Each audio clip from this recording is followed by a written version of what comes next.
Ser podcast. Hoy por hoy Magazine.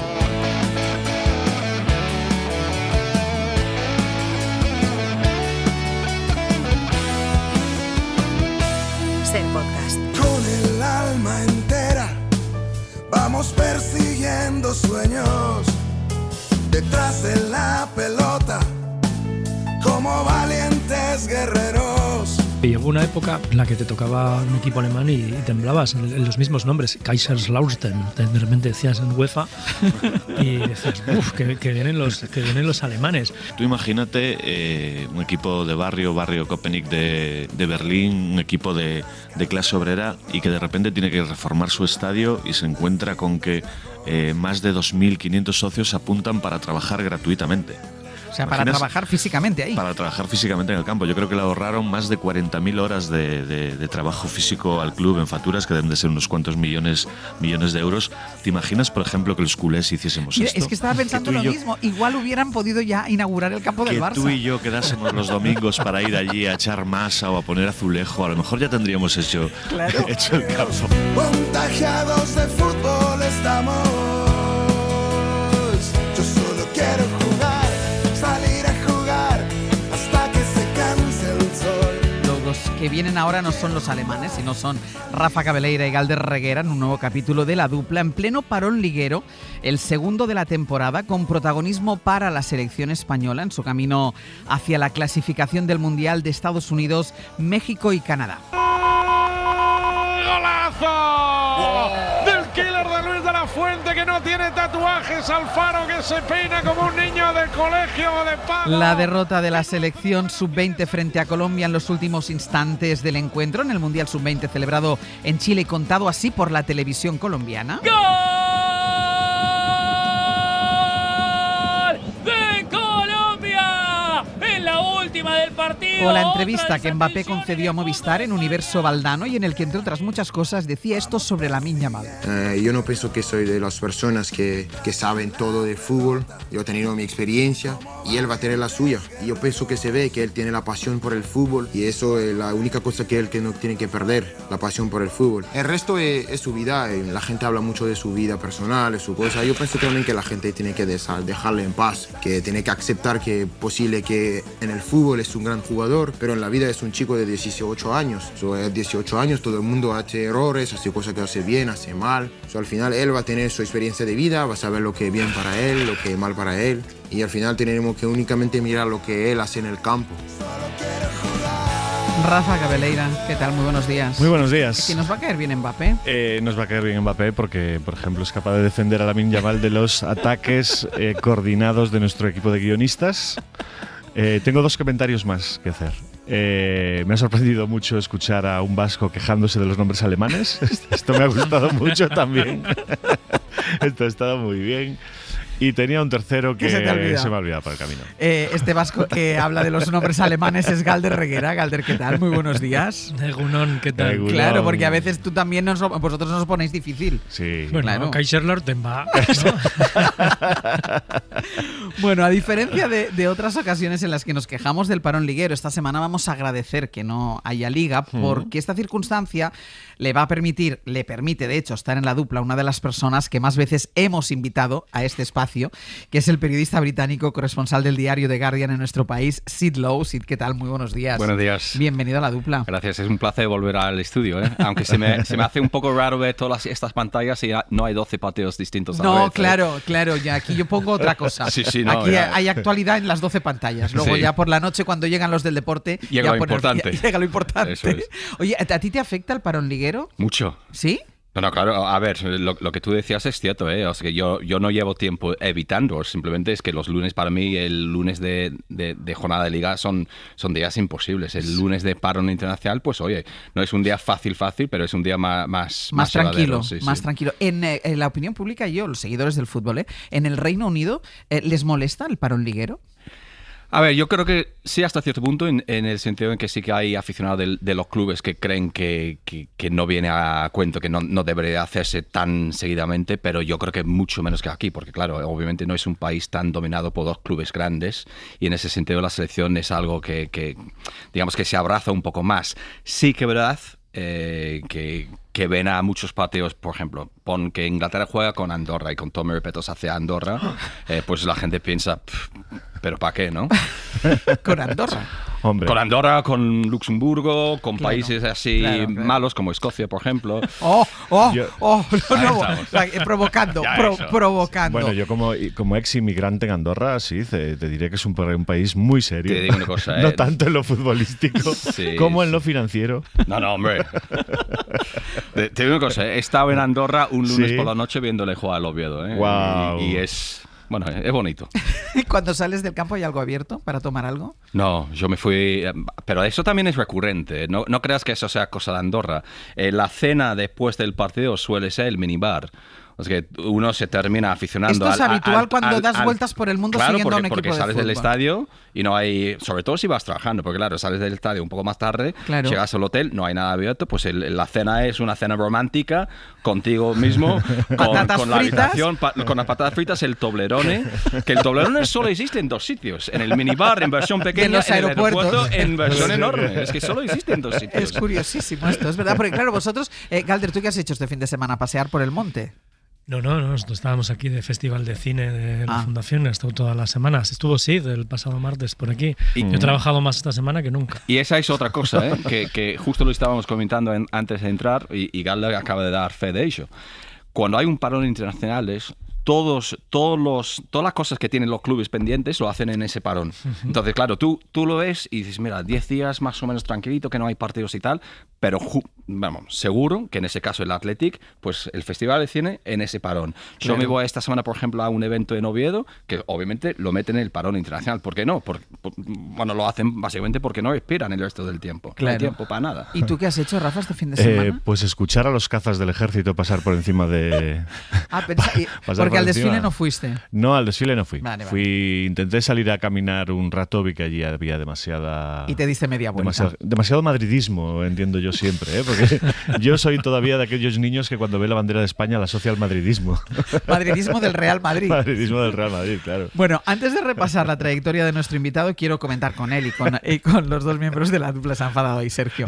Galder y Rafa, algunos audios de la semana, como este del presidente Laporta, anunciando el regreso del Barça a la UEFA, abandonando, parece, el sueño de la Supercopa. Ya sabéis que el Barça estamos en la línea de tender puentes entre la Superliga y la UEFA y que pues, los clubes que estamos en la Superliga volvamos a UEFA. El Barça pues, se siente muy próximo a lo que es la UEFA y a lo que es la European Football Club. A ver, Galder, ¿esto ya es la confirmación de esa muerte anunciada de la Supercopa? Bueno, espero. Al final es un pulso de los grandes clubes por tener todavía más parte del Superliga. pastel que ya He dicho tenían. Supercopa. Sí, Superliga. Porque Sergio me ha escrito Supercopa. Que cuidado, La la Supercopa Supercopa habría también que tiene sus cosas. enterrarla Es también. que Sergio me ha escrito Supercopa. Entonces, como sabe que en estas cosas yo no estoy muy puesta, me ha hecho caer. ha hecho Dime, una Galder, trampa. Galder, perdona. Sí, que parece que sí y que me alegro, la verdad, porque a mí me parece un proyecto nefasto, la Superliga, que atenta contra la esencia propia del fútbol, que son las competiciones abiertas por méritos deportivos y no por otro tipo de cuestiones, con un poco de sensación de que, bueno, papá UEFA los ha puesto a todos un poco firmes y, bueno, y que Florentino se queda un poco más solo. Dos cositas. Si el regreso a la UEFA va a ser igual que el regreso al Camp Nou, igual tenemos novedades por el camino. Pero yo como culé estoy contento con la medida, porque era algo que a mí me hacía sentir muy incómodo. El asunto de la Superliga. No acababa nunca de entender qué pintaba el Barça en ese barco, y sobre todo porque es un fútbol en el que yo no creo, ¿no? Es un fútbol que cada vez necesita más ingresos, cuando seguramente lo que necesitaría el nuevo fútbol es más control de lo que ya se gana. Sí, ¿piensas que la resistencia de los equipos ingleses a esta Superliga ha tenido también que ver con el no éxito del proyecto? Para mí lo es todo. Y matizaría también que para mí no es la resistencia de los clubes ingleses, realmente es la resistencia de los aficionados, porque realmente los clubes estaban por el labor. Ten en cuenta que cuando hablo de clubes en ese sentido, pues estamos hablando de las propiedades, sí, ¿no? Sí. Y las propiedades, en muchos casos en Inglaterra, pues estamos hablando de City, que es propiedad de Abu Dhabi, que hay clubes que son de propiedades americanas, pero sí, si no es por la reacción de la afición inglesa, pues no, ese proyecto probablemente sigue adelante, porque en aquel momento momento, pues hay un efecto dominó en que los clubes van cayendo porque ven la reacción. Y justo lo comentábamos antes de entrar, de haber dependido de la reacción en España, pues la Superliga sería una realidad. Ya. Pues mira, ya que estábamos hablando de aficiones, quiero preguntaros por otra cosa. Hay confirmación de que hay un partido de Liga que se va a jugar en Miami, el Villarreal-Barça. Es un partido que tendría que haberse jugado en el campo del Villarreal, en el Estadio de la Cerámica, y se va a jugar en Estados Unidos, algo que no ha gustado a uno de los capitanes del Barça, a Frankie de Jong. No me gusta que vayamos a jugar allí y no estoy de acuerdo con esto. No es justo para la competición. Ahora jugamos un partido fuera de casa en terreno neutral. No me gusta y no creo que esté bien por los jugadores. Los clubes van a cobrar de esto, pero no estoy de acuerdo con jugar un partido de Liga en Miami. Entiendo que otros clubes no estén de acuerdo. A De Jong no le gusta ir a jugar a Miami un partido de la Liga, y a Joan Laporta no le gusta lo que dice De Jong. Jugarem on ens diguin. Ens diuen a Miami, doncs anirem a jugar a Miami. I els jugadors, home, cadascú pot tenir la seva opinió i jo la respecto. És capità del Barça i li puc respectar l'opinió, però el club jugarà on digui la Lliga. Y había todavía otras declaraciones, y escuché el otro día yo del presidente del Villarreal diciendo, total, las peñas ingresan 20.000 euros, y que me pareció, o sea, las peñas son las que están ahí domingo. ¿Es un desprecio? A mí, hasta cierto punto, agradezco la sinceridad en ese caso. Bueno, ¿no? eso sí, para que nadie esté engañado. Claro, eran máscaras fuera, ¿no? Y más que el contenido, que también era el tono, lo que más me chocó, porque el tono era en plan, ¿y vosotros quiénes sois? No, a ver, son los que os han mantenido durante mucho tiempo. Sí que verá que tú puedes hacer un cálculo económico y no somos ingenuos, sabemos que hay una realidad ahí, pero más que nada era el tono lo que más me chirriaba. Sí, a mí también esas declaraciones. Pero a mí con el cálculo económico hay algo que me chirría, porque el argumento es que tienes que obtener ingresos para tener a los mejores jugadores, pero resulta que tienes que generar ingresos para tener a los mejores jugadores que no puedes ver porque tienen que jugar fuera, que es donde se ingresa. Entonces ahí existe una paradoja. Digo, si yo fuera de un equipo que está a favor de sacar el equipo de aquí, yo plantearía, entonces, ¿para qué quiero tener a estas estrellas, no? A mí me llama mucho la atención, el otro día lo escuchamos en una entrevista aquí en El Larguero a Roig del Villarreal, diciendo que ellos en realidad no iban a ingresar nada por esta gira, que es algo que a mí me tiene bastante patidifuso, ¿no? O sea, supuestamente esta gira solo es de promoción, Barça y Villarreal no se van a llevar nada, según nos dicen desde el Villarreal, o por lo menos desde el Villarreal sostienen que ellos ni siquiera saben qué se va a llevar al Barça, si es que se lleva algo. Es todo como muy extraño, Pero ¿no? entonces, ¿por qué lo hacen? Claro. Porque solo hay un motivo que pueda ser económico. Y además en esto yo creo que esa pregunta para mí es clave y creo que no tenemos respuesta. A ver, más allá de todas las otras cuestiones, que si la alteración de las ligas, que si la afición, etcétera, etcétera, todo eso. Pero obviamente se vende en función, en torno a una idea que ayuda a que la liga se crezca en Estados Unidos. Y a mí me gustaría que alguien me demostrara cómo. ¿Cómo? Claro. Es un partido. ¿Cómo ayuda eso? A ver, yo estoy dispuesto a que me den unas cifras y que me digan, mira, por eso esto llega a esto y esto abre esa puerta y eso consigue que lo que fuera, ¿no? Pero en ningún momento hemos tenido ninguna explicación en ese sentido. La explicación, digamos, suya, más allá de las nuestras, que las nuestras pueden ser otras cosas, pero la económica creo que no está aplicada. Pero no nos podemos encontrar, si es para ayudar a crecer la liga en Estados Unidos, que no sé en qué se traduce esto, no sé exactamente qué quiere decir, pero nos podemos encontrar en que, por ejemplo, se programen los partidos de fútbol en función de los horarios de Estados Unidos. Pues ya está pasando. Esto ya está pasando. Ya está pasando. Sí, y además, ten en cuenta que la clave económica de toda liga son los derechos televisivos, en el fondo. Entonces, yo me pregunto, y en ese sentido, pues me declaro parte interesada porque trabajo con la televisión que lleva los derechos de la Liga Española, ¿no? El hecho de jugar un partido en Miami, más allá de lo que genera ese partido en sí, por el ticketing y todo lo demás, ¿en qué sentido ayuda a que los derechos televisivos valgan más a largo plazo? Es que no lo sé, me gustaría que lo explicase. No digo que no, No digo que no. Simplemente digo que esa parte no está aplicada. Claro, no perdamos de vista que la empresa que va a organizar ese partido es la empresa que está pujando por los derechos de la Champions para los próximos años y que el partido se jugará en el estadio que es propiedad del señor que domina esta empresa. O sea, al final todo está muy relacionado. Galder, ahora que Sid no nos está escuchando, ¿en qué medida periodistas como él nos ayudan a construir el mejor relato, yo creo, y el recuerdo del periodismo futbolístico? Pues mira, yo estaba pensando cómo definir a Sid y estaba acordándome de ese anuncio de cerveza que dice probablemente la mejor cerveza del mundo. Yo creo que Sid es probablemente el mejor football writer del mundo. Desde luego el que yo leo en inglés, que tampoco son tantos, así que Sid no esa es la clave. Permíteme encajar. Que no lo acaba de entender. Sí, pero tiene algo que es conoce muy bien el ámbito en el que está trabajando y le apasiona. Y a veces es todo lo contrario de esta gente que está gestionando este tipo de cuestiones, porque Sid tiene una cultura futbolística enorme. Yo el otro día le oía hablar con Andy Wells y Sammy Lee y me quedaba fascinado escuchándoles cómo se regodeaban en la cultura futbolística, ¿no? Y es ahí donde yo creo que reside realmente lo que nos engancha a este juego y no a este tipo de cuestiones que manejan los grandes ahí. A ti, Sid, ¿qué te enganchó del fútbol? ¿De dónde viene tu pasión por el fútbol?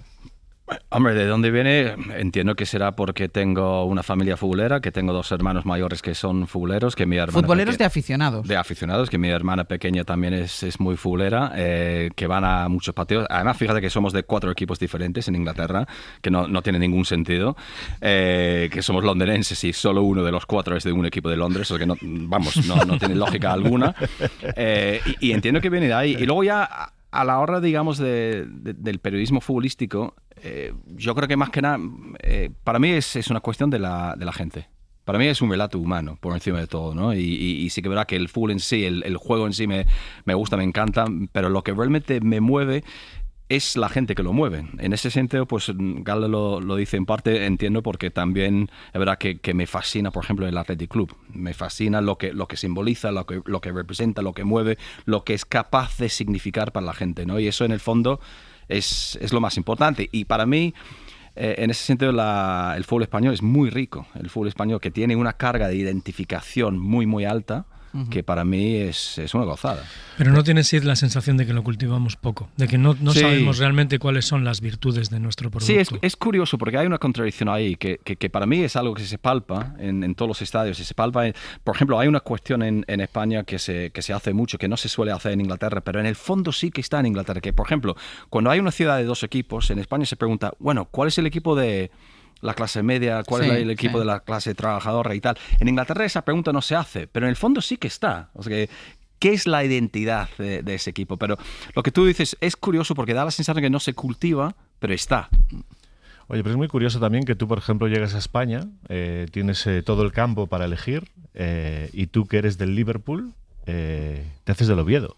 Ya, pero eso que es muy curioso, porque el Oviedo además lleva los colores del Everton. Sí, sí, algo de psicoanalista total, ¿eh? Sí. ¿Por qué el Oviedo? Vamos, eso realmente tiene que ver con la casualidad. Yo hice un año de estudiante de Erasmus en Oviedo, el año 96-7, cuando el entrenador del Oviedo es Juan Malío, el Oviedo jugaba en Primera División, y nada, yo llego a Oviedo. Fíjate que tuve mala suerte, que llego a Oviedo para el curso universitario en octubre.